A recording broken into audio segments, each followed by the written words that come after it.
내 나이 60, 한 갑자를 다시 만난 시간을 견뎠다. 나의 삶은 모두 그르침에 대한 뉘우침으로 지낸 세월이었다. 이제 지난 날을 거두어 정리하고 다시 시작하고자 한다. 이제부터 빈틈없이 나를 닫고 실천하고 내 본분을 돌아보면서 내게 주어진 삶을 다시 나아가고자 한다. 다산이 선택한 생애 마지막 습관. 매일 기본으로 돌아가는 것.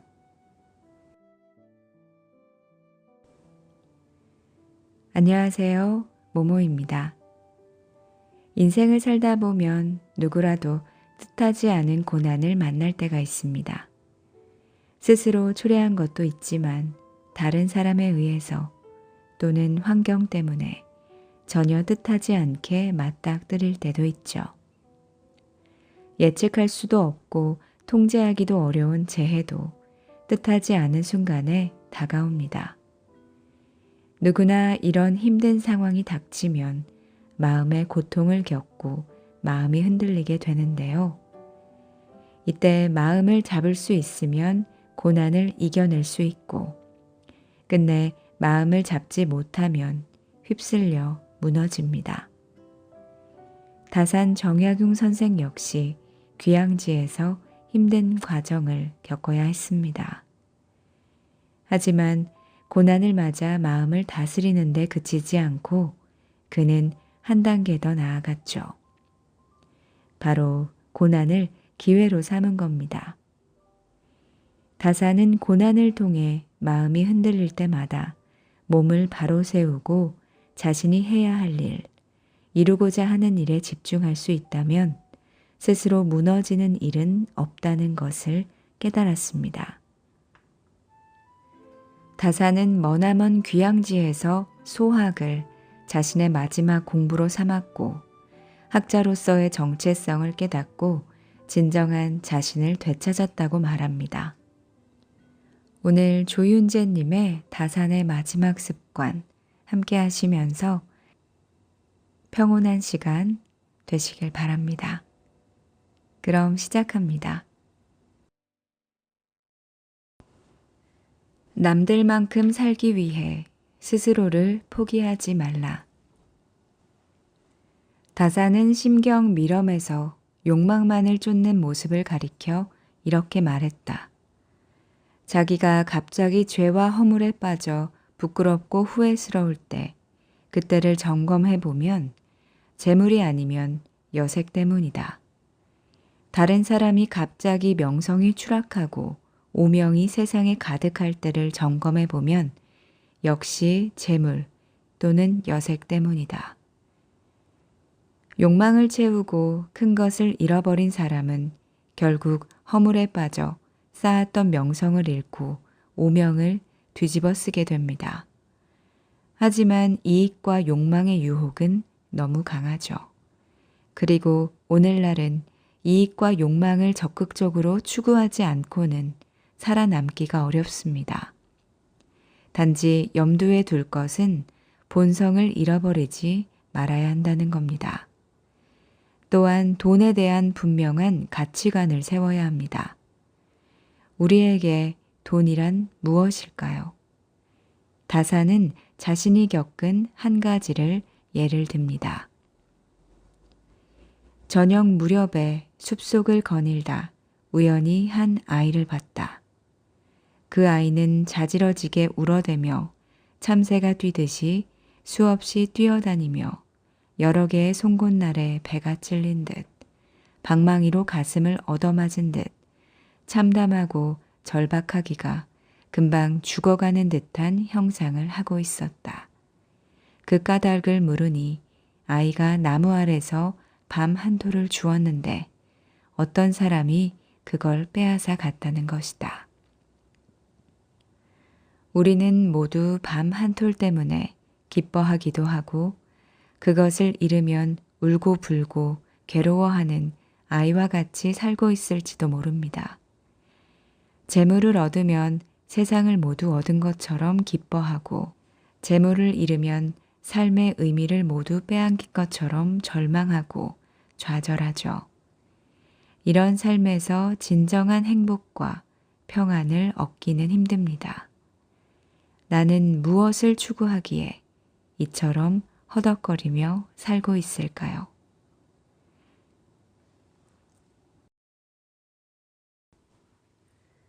해야 할 일과 할 수 있는 일을 구분해야 어른이 된다. 급선무라는 말이 있습니다. 서둘러서 먼저 해야 할 일이라는 뜻으로 요즘도 곧잘 쓰이죠. 하지만 알고 보면 2300여 년 전 맹자의 말을 기록한 맹자 진심상에서 유래된 표현입니다. 지혜로운 사람은 모르는 것이 없지만 눈앞에 닥친 일은 서두른다. 인인 사람은 사랑하지 않은 것이 없지만 친족과 현자를 사랑하는 일을 서둘러 먼저 한다. 요순의 지혜로도 만물을 두루 알지 못한 까닭은 먼저 해야 할 일을 서둘렀기 때문이고, 요순의 인으로도 두루 사랑하지 못한 까닭은 친족과 현자를 사랑하는 일을 서둘렀기 때문이다. 맹자는 지혜로운 사람과 인한 사람이 가장 먼저 서둘러 해야 할 일을 설명하며 급선무라는 표현을 썼습니다. 여기서 요수는 가장 지혜롭고 훌륭한 사람을 말하죠. 아는 것과 사랑해야 할 대상에도 분명한 우선순위가 있다는 말입니다.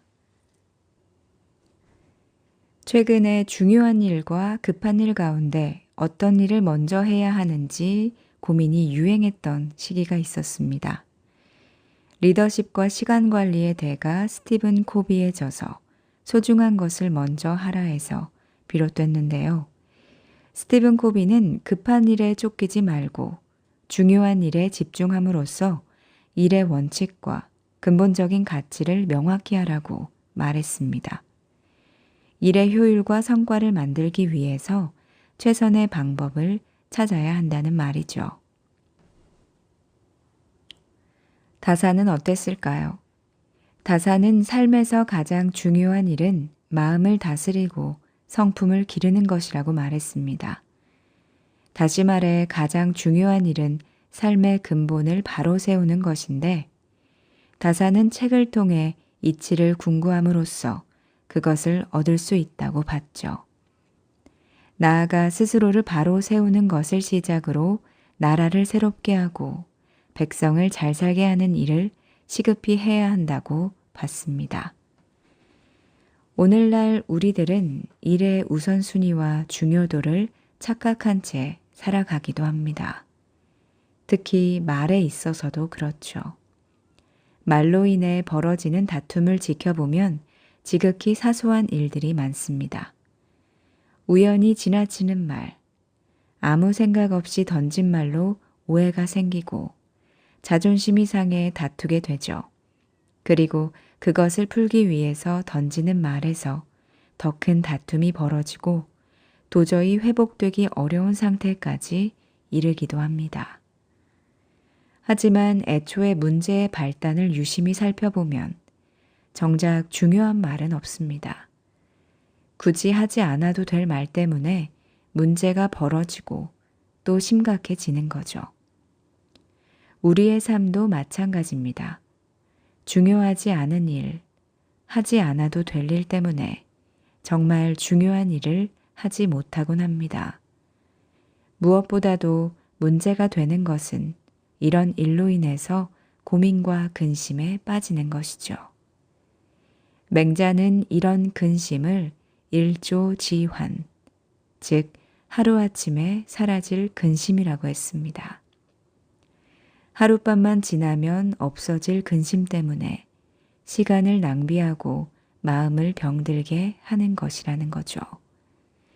이런 쓸데없는 근심에서 벗어나는 좋은 방법, 바로 중요한 일, 시급한 일에 집중하는 겁니다. 바로 우리 삶을 통해 이뤄야 하는 일, 나 자신에서 시작해 나뿐만 아니라 세상에 이로운 보탬이 되는 일인 거죠. 인생은 짧습니다. 중요한 일을 시급하게 하기에도 시간은 모자랍니다.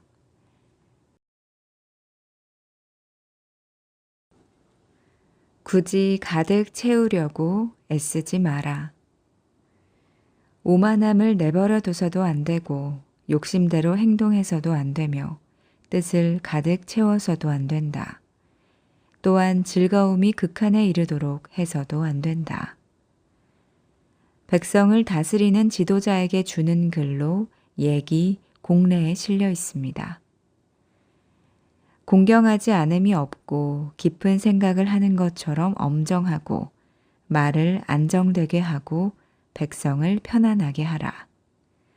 이는 지도자의 기본적인 덕목 4가지를 가리킵니다. 공경하지 않음이 없다는 것은 몸과 마음이 수양이 된 상태를 말하고, 엄정함은 그것이 겉으로 드러나는 모습이죠. 말을 안정되게 하는 것은 언행이 급박하지 않아 신중한 상태입니다. 지도자가 이런 자세를 갖추고 있으면 자연히 백성들은 평안해지죠. 오만함은 공경함의 반대입니다.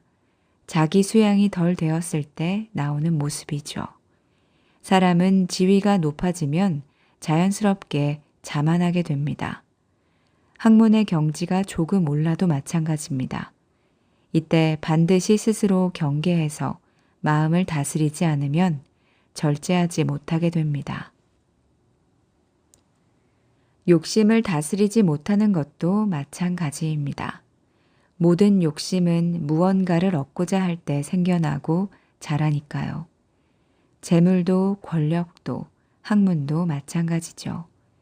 스스로를 완성해 가고 더 높은 경지에 오르려는 욕심을 부정하는 것은 아닙니다. 자기 분수에 넘치거나 의롭지 못한 욕심에 끌려 다니는 것이 문제죠. 스스로 만족할 줄 모르면 더 많은 것을 얻기 위해서 탐욕을 부리게 되고 도리에 어긋나는 행동을 하게 됩니다.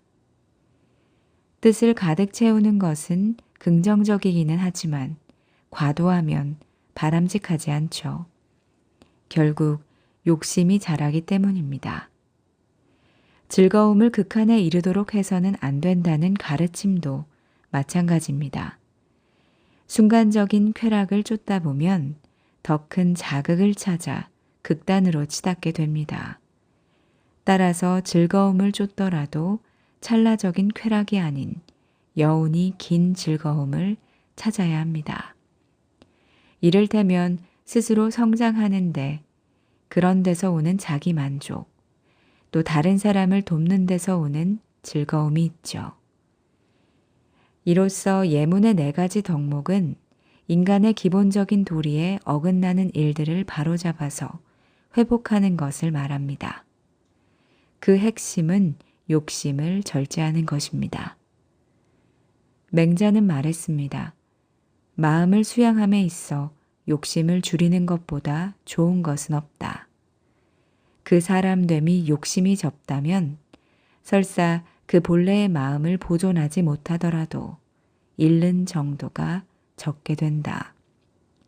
그 사람됨이 욕심이 많다면 본래의 마음을 보존하더라도 보존되는 것들이 적을 것이다. 결국 수양이란 욕심을 절제하는 것 하나로 귀결됩니다. 즐거움은 괴로움에서 나오고 괴로움은 즐거움에서 비롯된다. 다산 정약용 역시 18년간의 귀향을 견디며 결코 즐거웠을 리는 없었을 겁니다. 비록 20해 동안 세상 일에 잠겨 선왕의 큰 도리를 알지 못했더니 이제야 여가를 얻었다 라고 말은 했지만 그 마음을 다스리기는 쉽지 않았을 겁니다. 다만 다산은 힘겨운 시절에서도 즐거운 순간을 찾고자 했습니다. 시와 음악을 즐기고 가까이 근무하던 목민관 중에서 마음이 통하는 벗들과 교류하기도 했죠. 다사는 빈궁한 귀양 생활을 통해서 삶의 즐거움과 괴로움이 서로 통하며 상황에 휩쓸리지 않고 조용히 때를 기다리면 반드시 반전의 기회가 찾아온다는 것을 깨달았습니다. 이것은 바로 도덕경에서 말하는 물극 필반의 이치죠. 즐거움에 취하는 것도, 괴로움에 짓눌리는 것도, 오만함이 하늘을 찌르는 것도 모두 자신을 잃는 것이다. 어떤 상황에서도 붙잡아야 할 것은 바로 내 마음이니까요. 내가 의지할 것은 오직 흔들리지 않는 나뿐입니다. 말은 뜻을 제대로 전달하면 족하다.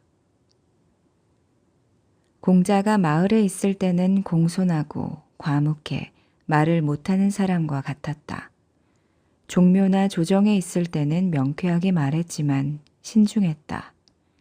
조정에서 하대부와 말할 때는 강직했으며 상대부와 말할 때는 부드럽고 조화로운 모습이었다.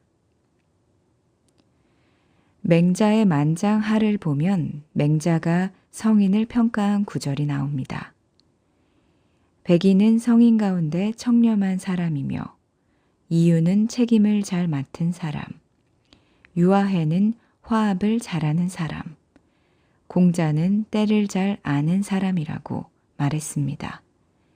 이 말에 이어서 공자는 집대성한 사람이다 라는 말이 실려 있죠.